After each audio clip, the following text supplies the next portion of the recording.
Bonjour à tous, merci encore de votre fidélité. Très heureux de vous retrouver pour ce nouveau numéro de School TV Le Mag. Aujourd'hui, c'est Mission Orientation, vous le savez.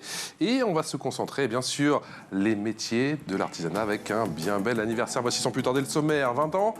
Et oui, ça se fête, les GEMA, c'est jusqu'à la fin de la semaine. Les journées européennes des métiers d'art mettent en lumière notre patrimoine, mais aussi notre savoir-faire. Demandez le programme dans un instant. C'est avec Irina Capron, l'artisanat en folie. Et cette question, quel est l'impact de ces GEMA justement auprès du grand public? Et surtout, comment attirer les plus jeunes? Quels sont les métiers les plus plébiscités? Eh bien, vous le verrez dans un instant. Enfin, quelle éducation au métier d'art à l'école? Que met en place concrètement l'éducation nationale? Les formations sont-elles légion? Et où se renseigner? Toutes les infos, ce sera dans un instant avec mes invités. On est en Skype avec Olivier Jacot. Bonjour, merci beaucoup d'être avec nous. Vous êtes chargé de mission académique métier d'art sur le périmètre de la région Grand Est. Délivrance Mackinson Nespoulos, bonjour. Bonjour. Merci d'avoir accepté notre invitation. Vous êtes tailleur de pierre pour l'association Suivez la Flèche sur le chantier justement de remontage de la flèche de la basilique de Saint-Denis. Très belle basilique. Oui. On en parle dans un instant. Anne-Sophie du Royon-Chabannes, merci d'avoir accepté notre invitation. Vous êtes directrice de l'Institut national des métiers d'art. On a plein de choses à se raconter juste après la loupe avec Irina.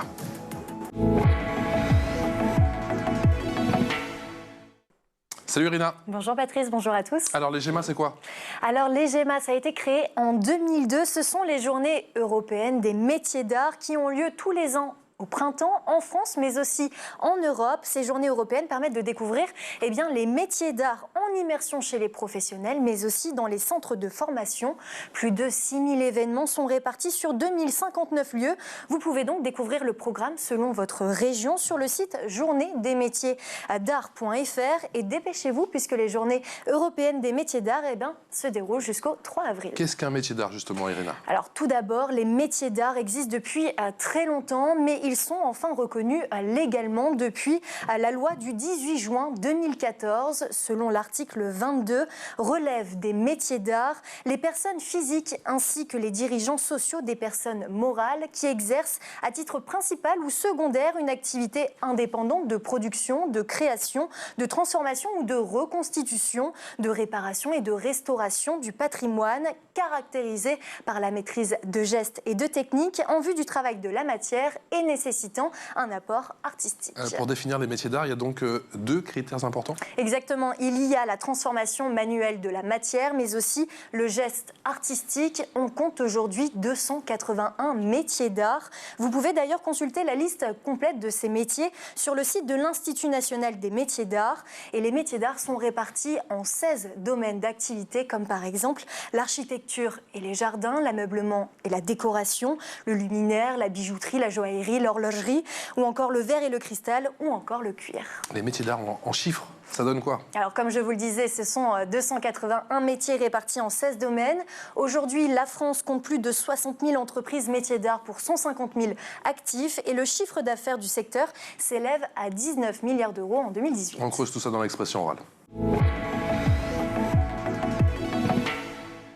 L'expression orale avec Olivier Jacot, avec Délivrance Mackinson Nespoulos et avec Anne-Sophie du Royon-Chabannes. 20 ans, ça se fête, c'est un bien bel anniversaire. J'imagine que vous êtes d'autant plus heureuse, d'autant plus contente qu'il y a quand même eu 2 ans de disette.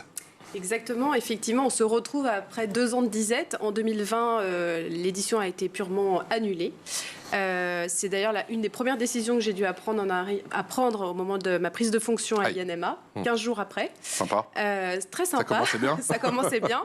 Et puis l'année dernière, coup de théâtre à 3 jours des GEMA, confinement national. Et on avait un petit peu anticipé, mais on s'est dit, allez, qu'à cela ne tienne, on le tient en digital. Mais cette année, on se retrouve et c'est une très très bonne nouvelle. Olivier Jacot, donc on le disait, 20 ans, c'est un bien bel anniversaire. 20 ans donc pour l'édition en France et 10 ans, si je puis dire, de européanité, c'est ça? Alors, pour nous, ça fait 20 ans qu'on suit les GEMA au niveau de l'éducation nationale avec nos établissements associés de spécialités métiers d'art. Nous étions là, la première édition en test. Et chaque année, depuis, nous exposons tous nos savoir-faire et on profite des GEMA justement pour informer de manière très large le grand public, les jeunes, les moins jeunes, puisque nous avons différents dispositifs de formation tout au long de la vie. Olivier, aujourd'hui, pour cette édition en 2022, pour ces 20 ans, le Grand Est, mais aussi l'Allemagne sont à l'honneur, c'est ça? Oui, tout à fait, puisque nous serons cette année à Strasbourg, au Musée des Arts Décoratifs, pour présenter nos filières rares. Donc, que ce soit la sculpture ornementale sur bois, les métiers du verre avec le vitrail, les métiers de la vannerie également, les métiers de la broderie et différents centres de formation spécialisés qui vont montrer et faire des démonstrations grand public avec des apprenants. Comment ça se prépare ces GEMA? Ça se prépare d'une année sur l'autre? Dès qu'une édition est terminée, dès le lendemain, tout de suite, on se projette sur la prochaine édition? Effectivement, alors on fait un petit bilan quand même. Un gros bilan. Petit retour d'expérience quand même, voilà. Même si pendant 2 ans c'était compliqué. Ouais. Exactement, et ensuite on se concentre sur la suite. Donc on fixe d'abord les dates des GEMA. C'est assez compliqué parce qu'il faut jongler entre les vacances scolaires, le week-end de Pâques... Et cette année, une élection présidentielle. Oh, on l'avait oublié, c'est vrai.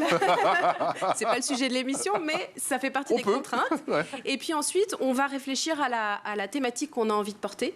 Et puis on va choisir notre région à l'honneur pour l'année prochaine et notre pays à l'honneur pour l'année prochaine. Le thème cette année, c'est nos mains à l'unisson. Quelle est la philosophie justement derrière cette thématique? Alors, les métiers d'art et les entreprises du patrimoine vivant, les manufactures qui emploient en fait ces artisans d'art dont vous parliez tout à l'heure, sont par essence des chefs d'entreprise qui capitalisent sur l'humain. Et puis, après 2 ans, on ne s'est pas retrouvés, on n'a pas pu se serrer la main, on n'a pas pu s'embrasser, on n'a pas pu se réunir. On a décidé l'année dernière qu'on avait envie de célébrer ces retrouvailles. Alors, on serre la main, on ne serre pas la main, on ne sait pas encore très bien en 2022. Ouais. En tout cas, se check, pour l'instant, on se check. Mais on avait envie de dire que nos mains, elles se réunissaient et qu'on crée cette grande en fait, communauté des artisans d'art en France et puis dans toute l'Europe également. Comment va se traduire justement chez vous dans le Grand Est, Olivier, cette thématique cette année, nos mains à l'unisson avec ces métiers qui sont tous nobles véritablement? Ils sont nobles, c'est vrai. Et il y aura plus de 500 ateliers en Grand Est qui vont être mobilisés, des artisans, des centres de formation également, qui vont sur différents lieux faire démonstration de savoir-faire qui représentent et qui reflètent l'excellence à la française. Des métiers qui ont été réalisés par Aude Boisset, une photographe, je crois, qui expose notamment dans une grande gare. Tout à fait. Donc, tout à fait. Et il faut dire que les métiers d'art en région Grand Est bénéficient d'un soutien hyper important de la région Grand Est, du Conseil régional Grand Est, qui a développé une véritable politique en faveur du maintien et du développement des métiers d'art. Délivrance Mackinson-Espoulos, je rappelle que vous êtes tailleur de pierre pour l'association Suivez la Flèche sur le chantier de remontage de la flèche de la basilique de Seine-Saint-Denis. Ça fait 8 ans que vous officiez là-bas, c'est ça? Quelle est pour vous l'importance de ces GEMA, vous qui croisez au quotidien bon nombre de jeunes, que ce soit au sein de la basilique ou j'imagine en cours? Eh bien, ce qui est assez fantastique, c'est que c'est un métier qui est passionnant. En fait, pour moi, c'est un des plus beaux métiers du monde. Enfin, il me semble parce que c'est... C'est votre métier passion? C'est mon métier passion. Ouais. C'est répondre au passé, puis s'adresser au futur à travers la pierre, parce que ces cathédrales, elles ont... Enfin, il y a derrière chaque pierre, il y a une personne qui a taillé cette pierre. Et du coup, c'est vraiment sublime de donner cette passion aux jeunes, aux futurs jeunes qui viendront, qui resteront ces cathédrales. Et puis et à l'heure du numérique, à l'heure des réseaux sociaux, à l'heure des jeux vidéo, vous sentez que ces jeunes ils sont accrochés justement par notamment le métier de tailleur de pierre? Je vois que vous avez amené pas mal d'outils en plateau. Oui, ils sont complètement passionnés. Alors on commence par leur expliquer que là on est sur une pierre calcaire. Donc cette Alors montrez-nous peut-être à l'antenne au niveau de votre visage qu'on la voit, la pierre calcaire. Voilà. Donc là on est sur une pierre de Saint-Maximin qui a à peu près on est sur 45 millions d'années et du coup ça rend voilà ça ne rajeunit pas tout ça, ouais. Voilà, c'est assez fascinant ce qu'on appelle des sérites. Ce sont un amas de coquilles d'escargot. Ensuite on propose dans ces ateliers de découvrir ce qu'est les gestes et la taille de pierre avec ces outils comme la massette, la pointerole. D'accord. Voilà. Pour les détails, j'imagine. Pour les détails, on a après le petit ciseau, puisqu'il y a aussi un forgeron sur place qui nous forge les outils. Et du coup, on propose on part toujours d'un dessin avant de tailler une pierre. Donc, les jeunes ont chacun une pierre, ils font un dessin, et à l'aide des outils qu'on leur donne, ils retirent la matière pour avoir un bas-relief. Anne-Sophie Duroyon-Chavannes, c'est comme ça qu'on fait rayonner justement, et notamment pendant ces GEMA, l'artisanat et ce savoir-faire français? Exactement, c'est vraiment un moment de rencontre, c'est un moment où les jeunes viennent à la découverte des professionnels et c'est cette rencontre en fait qui fait naître les vocations et qui leur permet ensuite d'être des ambassadeurs de ces métiers-là, à embrasser en fait ces carrières, mais il faut convaincre les parents. Les GEMA, c'est aussi l'occasion de faire découvrir ou même redécouvrir des métiers? Oui, parce que on n'a pas forcément conscience de cette liste des 281 métiers. Moi, je ne sais pas ce qu'était un dominotier, par exemple, pour tout vous dire. Ben voilà, on apprend tous les jours. Alors, le papier peint. Le papier peint, exactement. Voilà. Et on va avoir des métiers qui sont dans notre vie de tous les jours, mais qu'on a désappris en fait à regarder. Quand on regarde une église ou une cathédrale, on voit un bâtiment, mais on ne se rend pas compte forcément du nombre d'heures qu'il faut pour travailler, pour restaurer, et tout en fait le travail de la main, mais aussi de l'intelligence de l'esprit qui va réfléchir en fait à comment restaurer ces bâtiments. Et c'est absolument fabuleux parce que ils sont partout. Olivier Jacot, comment on maintient, on transmet justement tous ces savoir-faire, certaines pratiques pour le moins ancestrales qui se perdent peut-être un peu, non? Alors, il faut savoir que l'offre de formation, elle évolue, elle permet aujourd'hui de maintenir des techniques traditionnelles et d'associer également la pratique du dessin via le numérique également. Et aujourd'hui, des événements comme les GEMA sont vraiment l'occasion de rencontrer le public, les jeunes, les moins jeunes, voilà, et puis d'ouvrir aussi les portes de nos établissements pour montrer que ce sont des métiers où il y a des jeunes, il y a beaucoup de jeunes qui sont intéressés par ces métiers, et il y a des moins jeunes également qui sortent surtout des écoles de beaux-arts, qui souhaitent se perfectionner sur un geste, sur une filière. 6 000 ateliers vont ouvrir leurs portes pour ces GEMA. Dans le Grand Est, ça concerne combien d'ateliers? 500.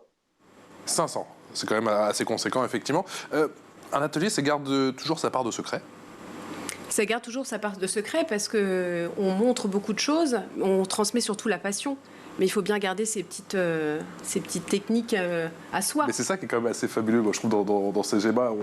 On est là à la rencontre de métiers qui, pour ma part, je trouve assez extraordinaires. Comme vous le disiez, on ne se rend pas toujours compte de la minutie, de la rigueur et surtout du nombre d'heures de travail. Je pense notamment à tous ces restaurateurs. J'en avais rencontré notamment certains qui officiaient du côté du château de Versailles. Et là, il y avait quand même un petit peu de pression au vu de la rareté et de la cherté aussi, et du fait que ces œuvres étaient vraiment ancestrales. Ça garde toujours une part de secret, délivrance, justement, votre travail avec lequel vous officiez au quotidien? Oui, parce que quand on change une pierre, en fait, ce qui est assez fantastique, c'est que derrière cette pierre, c'est une capsule du temps. Quand on retire une pierre du bâtiment, donc, et puis qu'on la remplace par une autre, derrière la pierre, il y a tout ce que l'ouvrier a laissé il y a 800 ans ou 500 ans. On retrouve, je me souviens à Notre-Dame, il y avait des petits noyaux de cerises, et on était, quand je travaillais sur cette cathédrale, il y a 15 ans. Vous avez aussi travaillé sur Notre-Dame? Énormément. D'accord. Énormément. On a changé quasiment 900 mètres cubes de pierre. On était à 8, c'est un travail très, très harassant. Et le Pont Neuf aussi. Et du coup, quand on change une pierre, il y a tout ce que l'ouvrier a laissé derrière cette pierre. Donc, des noyaux de cerises, les os de poulet quand ils ont mangé. En fait, tout est une capsule du temps. S'il perd un ongle, un cheveu, on le retrouve. Et du coup, moi, pour ma part, je sais que je suis peintre également et dessinateur. Et du coup, j'ai mis des secrets derrière les pierres, j'ai des petits dessins, des petites peintures qu'on aura dans 500 ans. Voilà. Est-ce que l'artisanat a une image vieillotte ou pas du tout? Alors oui, parce que j'entends Délivrance qui me dit que les jeunes, dès qu'ils le voient, sont passionnés et qu'ils sont curieux, mais est-ce qu'il y a tout un travail à faire, est-ce que ça fait peut-être partie de votre travail justement pour redorer, si je puis dire, entre guillemets, le blason de l'artisanat? Alors il y a une image d'Épinal. Quand on parle de artisanat, on imagine un atelier, un peu un capharnaüm, avec des outils, de la matière partout. Ouais.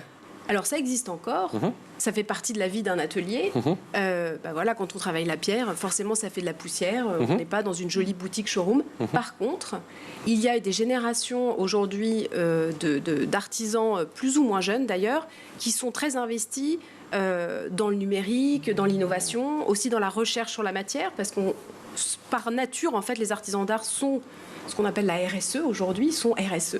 Parce que la matière qu'ils travaillent fait vraiment partie de quelque chose qui chérit, parce qu'une matière, ça coûte de l'argent, que les chutes, on va les valoriser, qu'on va pouvoir upcycler, comme on dit aujourd'hui, un certain nombre de choses. Rien ne se perd, on recycle tout. Hein. Exactement. Mais ça, c'est par nature et depuis des siècles. D'accord. Et c'est vrai que les jeunes, aujourd'hui, comme les métiers d'art ont un peu disparu du paysage et qu'on a désappris à regarder en fait ces métiers, quand on leur permet de rencontrer les professionnels, il y a toujours des moments extraordinaires qui se passent, de très grande émotion. Il n'y a pas forcément besoin de beaucoup de paroles. Rien que de voir un artisan travailler, là, j'en ai la chair de poule parce que moi je suis émerveillée de tout ce travail. Le temps s'arrête des fois. Le temps s'arrête et il n'y a pas besoin de grands mots. Nous, on nous parle souvent. Et sur la médiation, comment vous faites ? Rien. Non. Il suffit de regarder. Juste venez. Il faut juste les attirer. Pousser les portes et il faut que cette rencontre ait lieu. Et après, est-ce que c'est une vocation dans le marketing qui va naître ? Est-ce que c'est une vocation dans le métier manuel en tant que tel qui va naître ? Peu importe si c'est des gens qui viennent soutenir l'écosystème dans sa globalité. Question d'Irina. Mais vous avez dit tout à l'heure que c'était compliqué de comprendre les parents, de le faire changer d'avis. En quoi c'est compliqué ? Alors, en France... C'est plus difficile pour les parents, en fait, que pour les jeunes. Pour les jeunes, en fait, en France, pendant 40 ans, on a dénigré, en fait, les filières manuelles. C'était un peu les filières poubelles. Bien sûr. C'est très dommageable parce que on voit aujourd'hui, avec le nombre de reconvertis dans les métiers d'art, un chiffre de 2019, 45% des entreprises qui se montaient dans les métiers d'art, c'était des reconvertis. Donc, des gens qui ont 35-40 ans, qui se retrouvent dans un bureau et se disent « Mais qu'est-ce que je fais là ? J'ai envie d'être ébéniste, j'ai envie d'être tailleur de pierre, j'ai envie d'être bijoutier, j'ai envie d'être joaillier. » Et en fait, on sait que c'est à la fois l'école en fait, qui a poussé à passer son bac, à faire des études supérieures, à moins valoriser les filières manuelles. Et aujourd'hui, il y a un champ de possibles, il y a de l'emploi, il y a la possibilité de vivre très correctement de son travail. Et surtout, aujourd'hui, on parle beaucoup de job de sens. Alors, chacun met son propre sens dans son travail. Mais les métiers d'art sont une des réponses qu'on peut apporter à cette sensibilité à la matière, à cet environnement aussi, parce qu'il y a un ancrage territorial, il y a des outils. Vous parliez tout à l'heure des outils qui sont faits sur les forgerons. Souvent, les artisans font leurs propres outils aussi à leurs propres mains. Et les parents, ils ont besoin de réapprendre. Toute notre génération, on a entendu ça à l'école. Donc, il faut vraiment qu'on le travaille avec les centres de formation, avec l'éducation nationale qui soutient les GEMA pour justement valoriser ces filières-là et encourager à aller... Mais j'ai vu justement que le nombre de diplômés d'art du bois a progressé de près de 15% entre 2017 et 2018. C'est quand même une bonne chose. C'est une très bonne chose. Ça évolue dans le bon sens. Ça évolue dans le bon sens. C'est beaucoup de travail. Ça fait à peu près 15-20 ans que le sujet est porté de façon plus importante. Nous, à l'INMA, on est soutenus par l'État depuis très longtemps. Et c'est vrai qu'on sent qu'il y a quelque chose qui se passe. La pandémie a accéléré aussi un certain nombre de choses. Néanmoins, il faut toujours soutenir parce que quand on embrasse ce genre de carrière, on est souvent très seul. Et donc, il faut accompagner les professionnels qui puissent rencontrer d'autres professionnels, leurs pairs, apprendre. Et puis que nous, à l'INMA, on puisse aussi les guider vers des champs de possibles pour être recrutés ou pour monter leur boîte. Olivier Jacot, dans quelle mesure les écoles, les formations sont présentes justement à ces GEMA ? Alors, elles sont présentes pour appuyer, montrer et que ces métiers d'art sont accessibles à des jeunes qui sont motivés, qui ont envie de s'engager, rassurer les parents, comme ça a été dit, et montrer également que des parcours de reconversion sont possibles. Je confirme que la tendance est en hausse, et notamment avec l'apprentissage qui se développe dans les entreprises du patrimoine vivant, sont très présentes en région Grand Est. La réticence, on en parlait en plateau, elle vient avant tout des parents ? Parce qu'on dit souvent qu'il faut convaincre les jeunes, mais il faut surtout convaincre les parents de ces jeunes, justement. De toutes les personnes que j'ai rencontrées qui se reconvertissent dans les métiers d'art, mes parents m'ont dit « fais tes études d'abord, c'est ça. Et ensuite tu te formeras à ce que tu voudras faire. Et c'est ce qu'évoquait tout à l'heure la directrice de l'INMA, c'est qu'effectivement, il y a un retour aux sources se fait. Et une autre tendance, c'est les étudiants d'art qui, à un moment donné, veulent toucher la matière. Délivrance, il y a un retour, on disait, à tous ces métiers nobles, en quête de sens. Vous, avec tous les échanges que vous avez au quotidien avec les élèves, vous avez le sentiment que, justement, ils sont attirés par ça. Ils ont besoin de faire un métier noble où ils sentent les choses. Oui, tout à fait. Et comme j'imagine, en fait, quand on construit, enfin, quand on bâtit, quand on taille la pierre, c'est... j'ai l'impression qu'on se grandit, on en sort plus grand. C'est une matière qui est assez difficile à tailler, autant il y a des pierres plus ou moins dures, mais une fois qu'on a taillé la pierre, on peut se dire qu'on peut... Enfin, les choses paraissent plus faciles dans la vie. Et, en fait, il y a cet amour du métier, du sédiment, et puis c'est une... c'est juste s'approcher de la nature et puis c'est s'adresser aussi aux prochaines générations dans 500 ans. Et du coup, tout ça, c'est de l'amour de l'être humain, l'amour du passé, l'amour de l'histoire. Quel plaisir ça vous procure justement de transmettre votre savoir? C'est assez gratifiant. Moi, je suis très content de donner mon savoir et puis je me grandis aussi, ça me grandit également. Et ça me fait aimer la ville, encore plus les monuments. C'est merveilleux de donner sa passion comme ça. Anne-Sophie Duroyon-Chavannes, quel est le rôle de l'éducation nationale? Est-ce que l'éducation nationale en fait assez? Est-ce qu'il vous aide assez? Alors, l'éducation nationale nous aide notamment à nous inscrire dans les réseaux des rectorats au niveau des inspecteurs académiques, parce qu'on a les GEMA, mais on a d'autres dispositifs qui sont soutenus par l'éducation nationale. On peut toujours en faire plus. Mais il faut voir aussi qu'en France, on a la chance d'avoir un État qui est concerné par ces sujets-là. En Europe, ce n'est pas le cas dans tous les pays. Donc on est très chanceux quand même. Alors oui, on peut toujours en faire plus, mais on a déjà beaucoup de chance d'avoir des centres de formation qui sont financés, des écoles qui sont financées par l'éducation nationale, puisque les CAP, en fait, dépendent de l'éducation nationale et pas des études supérieures. On a des professeurs qui sont extrêmement investis, qui sont des vrais éducateurs. C'est la question justement que j'allais vous poser. Pour qu'il y ait une véritable éducation à ces métiers de l'artisanat, on a dit 281 métiers, il faut que ça dépend essentiellement du professeur, du bon vouloir du professeur, qu'il va peut-être aller vous contacter et mettre en place des activités, des ateliers. Alors oui, on a un dispositif qui s'appelle la découverte des métiers d'art qui est à destination des classes de 4e et 3e. Et donc on contacte des professeurs au collège et des centres de formation, et soit des institutions culturelles pour aller voir l'objet un peu historique des arts décoratifs, soit des entreprises, soit des monuments du Centre des monuments nationaux, où on va permettre en fait cette rencontre entre un professeur qui s'intéresse à ces sujets-là, parce qu'effectivement, il faut qu'à la base, il y ait une volonté de l'établissement de faire découvrir ces métiers-là. Vous savez, au Japon, l'artisanat d'art est considéré comme un art, comme la sculpture et la peinture. En France, c'est pas tout à fait la même chose, mais on y travaille. L'info en plus avec Irina. Et dans cette information, en plus, Irina, vous allez nous parler d'un prix qui récompense les jeunes. Exactement, ça s'appelle le prix Avenir des métiers d'art. Alors ce prix est orchestré par l'Institut national des métiers d'art depuis 2002. C'est le seul prix qui récompense les jeunes dans les filières de formation aux métiers d'art. Ce prix est destiné à mettre en valeur donc des jeunes talents. L'objectif est d'encourager les élèves de lycées professionnels, d'écoles techniques ou d'écoles d'art et de valoriser leur savoir-faire. Qui peut y participer? Alors les jeunes de moins de 26 ans en formation. C'est rappelé pour moi, merci. Oui, non, c'est trop tard. Vous êtes sûr des mauvais plans, vous. C'est trop tard aussi pour moi, je suis désolée, mais voilà, tant pis. Les jeunes de moins de 26 ans en formation, donc à temps plein ou en apprentissage, les élèves de niveau 3 CAP, les élèves de niveau 4 BMA, BTP, Bac Pro ou encore les élèves de niveau 5 BTS. Alors les candidatures sont ouvertes jusqu'au 15 juin 2022. Les candidats doivent présenter au jury une œuvre intégralement réalisée par eux-mêmes pendant leur cycle de leur formation. Et les prix sont d'abord attribués au niveau régional, puis au niveau national à Paris en décembre 2022. Anne-Sophie, moi j'ai une question. Comment le prix Avenir peut-il accompagner les lauréats dans la suite pour leur parcours professionnel? C'est justement une des nouveautés de cette édition 2022 pour les 20 ans du prix Avenir Métiers d'Art. On s'est dit qu'il fallait qu'on les accompagne davantage pour ce que je disais tout à l'heure. On est face à un inconnu qui est trop grand.